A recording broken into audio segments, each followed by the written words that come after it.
স্নান করলে পুণ্য হয় একদম।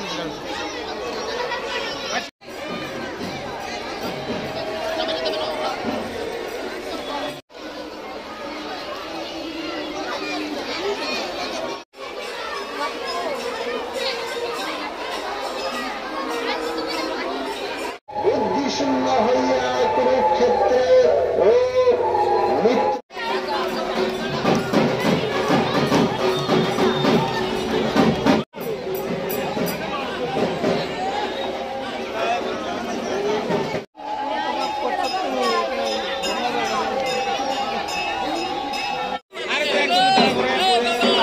বুঝুই নাই কি তাই বুঝে না।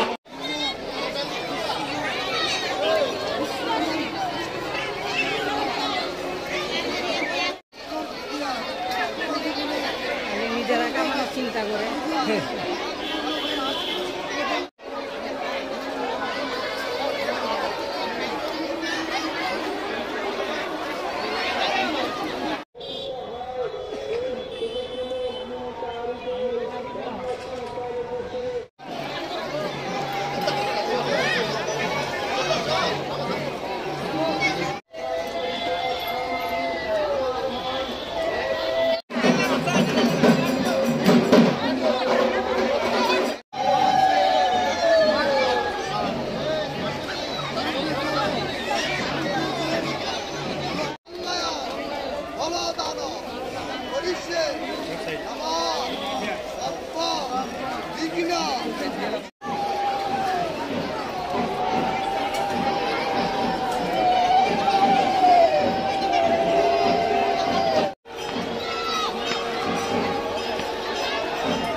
এটা বছরে একবার এই মধু কৃষ্ণা ত্রয়োদশীতে আসে।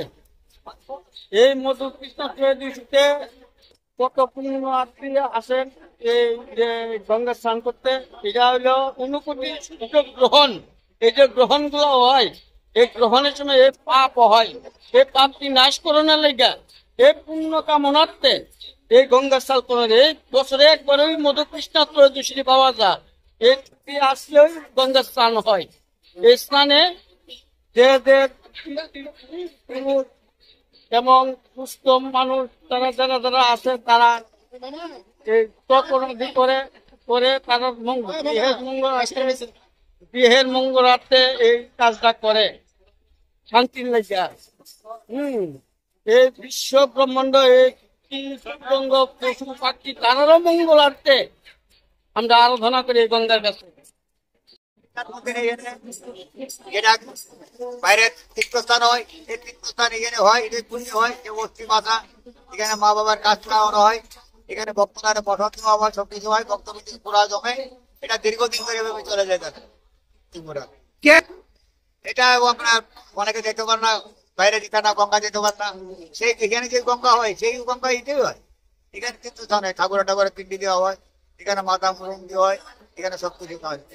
দেওয়া পরে মন্দিরে দর্শন করে তুলমুতি রাখা এই ভক্তরা সব পছন্দ দেওয়া হয়।